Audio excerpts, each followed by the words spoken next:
so very, very much for joining us for our usual post-meeting press conference. Let me begin by introducing our victorious Belle Vue Aces. Let's hear it for them. I'm going to do my usual. I'm going to come sit down in front of you guys so you're not straining your neck looking sideways at me. Connor, do you want to flip the microphone on there since you've got it in your hand? Let's hear it, folks, for the new British Under-21 champion,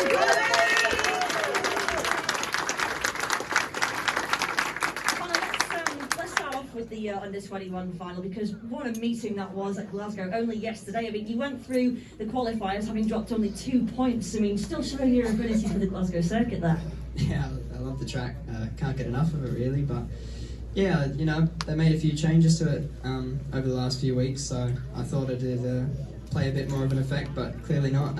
It's only made improvements really, so yeah, had a good day. Scored plenty of points, and it's the last race that counts, and I won it, so yeah. It was quite a last race by all accounts, especially the lead changing around every single lap. I think every single rider was in front at one point. You went from last to third to second to first though, so you went in the right direction. Yeah, I was actually a long way out after the first corner. I thought that's about it for me. But no, the bike was working. I got my confidence back about lap 2 and thought I can really do it. And yeah, Made a bit of an aggressive move, but you know, you got to do it. And your first home meeting full time in the Premiership tonight at Belle Vue. How does it feel to be back at the National Speedway Stadium? Yeah, it's good to see everyone again. I always enjoy coming here. It's a good track, good facility, great pits, of course. Yeah, it's good to be back. And of course, last week at Wolverhampton when you made your debut for us, not quite the flying start in inverted commas that you were after, was it? Definitely flew. You did, yeah. No lasting effects from that crash though? No, I don't know what's going on with my finger, but it's all right for now. I can still hold on. That's okay. That's always a good thing. And Ipswich, I mean, chipping in some vital points there. It went down to the wire at Vauxhall. Yeah, I enjoyed Ipswich. It's actually it's an enjoyable track to ride.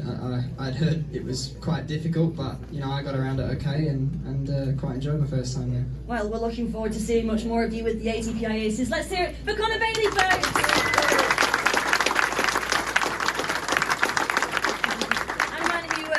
Needs no introduction in Manchester. Let's hear it for North Bladon.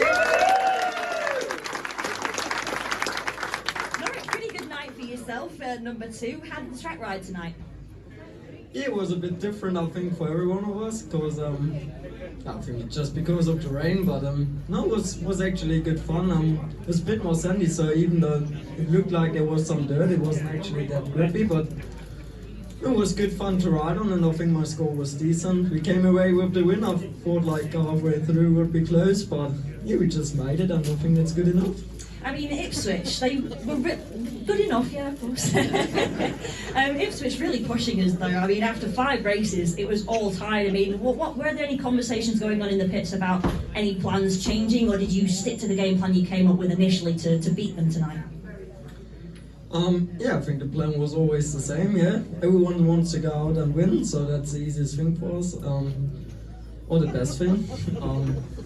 So now, yeah, in the beginning was a bit tricky, I think, just because of the track, because as you can see, it was just all about the inside, I think, in the first 4 heats. I don't know, I was out in the first one, so it doesn't really matter for me.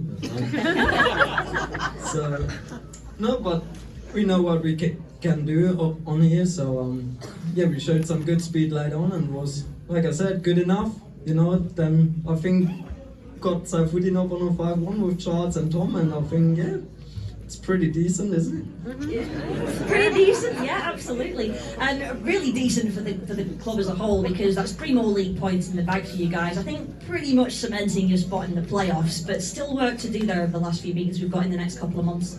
Yeah, always. But yeah, just took a look on the table today, and I think like we're 5 races up compared to everyone else, so it's hard to say where we actually are compared to the other ones. But I think so far as I can remember, we almost won everything till now. No, I think we lost at less than, yeah, lost a couple of times, but Wolves, yeah.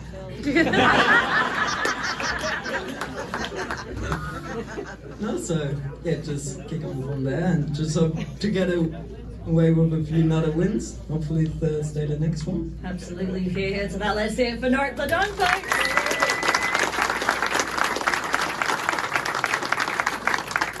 All right then, where do we begin then? Well, first of all, let's hear it for the Swedish GP winner, Dan Dooley. Dan, let's talk World Championships for a while. I mean, how's this for a start? Every GP final you've been in, you've won. How does that sound? Yeah, it's not hard to count the finals I've been in. No, but 3, you've still got to be happy with that on Saturday. First attempt at that final though, you made a fantastic gate. What were you thinking when the red lights came on? Because it's always the way, isn't it? You've had, a pretty decent night, but the one time you made a gate, they stopped the race. I think that was my last heat race. It was, yeah. Was it? Yeah. Sorry, I thought you said semi-finals. No. Just go out and make another one, but that didn't happen. But going into the last lap, you always want to try and stay in it, but it just kind of worked out nice. Just nipped up the inside of Rob, and could have easily been gone home early, but made it to the final. And obviously, for those of us who obviously we don't know because we've never been in a Grand Prix ourselves, but when you get out in front in a grand final, you can see the finish line, the checkered flag coming. How does it feel to think, I've got myself another Grand Prix victory here?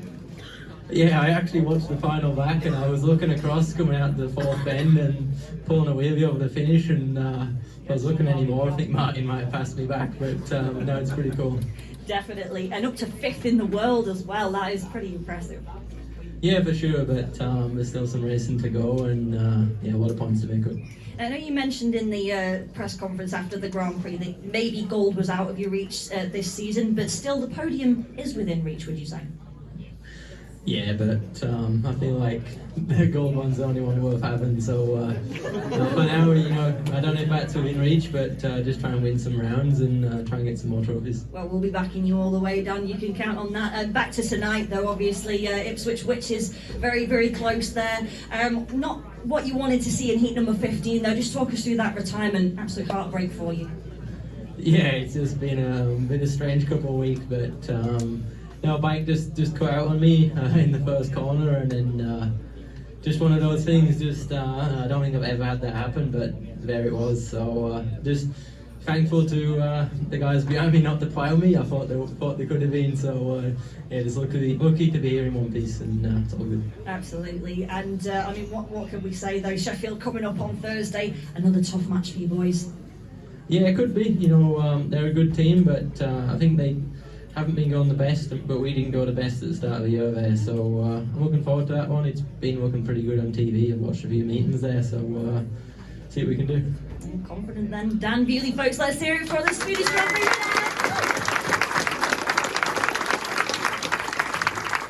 Last but not least, let's have a chat with Mark Lemon, the boss. Mark, what was going through your mind in those early stages where you just could not quite find the ground you were looking for against the Witches?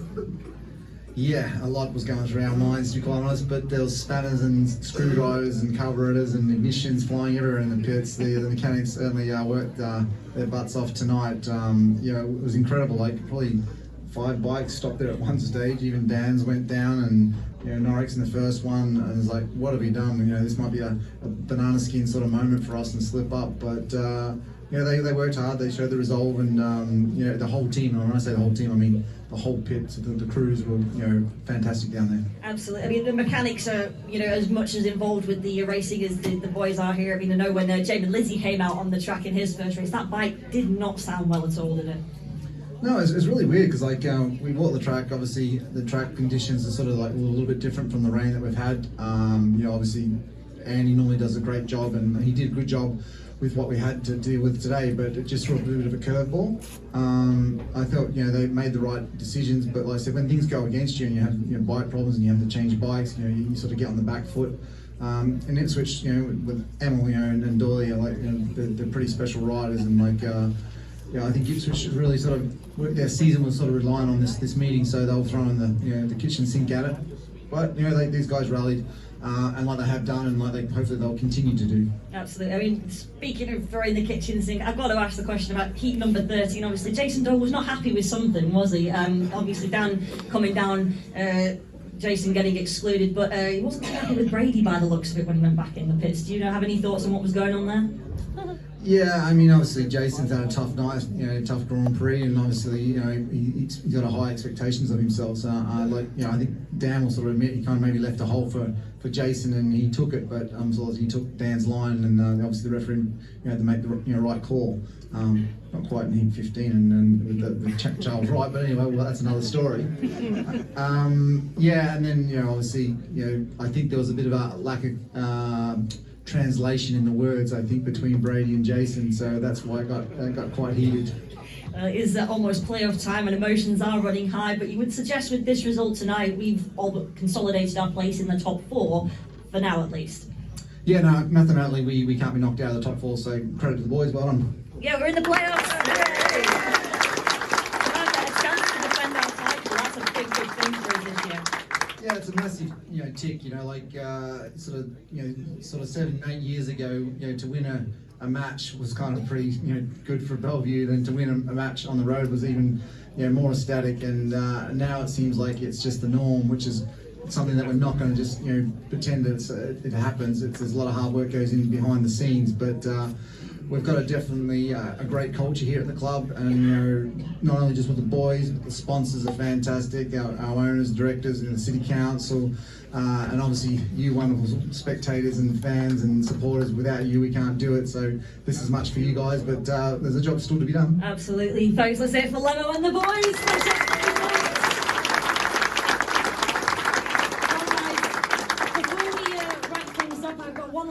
Order of business, so I would like to invite our Rider of the Night sponsors, Turbo DTS UK, to come and join me at the front. Where are you guys? Down here. Down there. Here we come. Okie dokie. You don't have to talk into this if you don't want to, but I'm just going to hand this to you. So, folks, just for those of you who aren't aware, Turbo's DTS UK, the supplier of special vehicles and support, they're our Rider of the Night sponsor this evening, and this is our first Rider of the Night presentation. And am I correct in assuming that it's... I've been calling Eric all night, so come on, isn't it? Not quite Eric, but Rider of the Night to be presented to Norwick Bladon, everybody.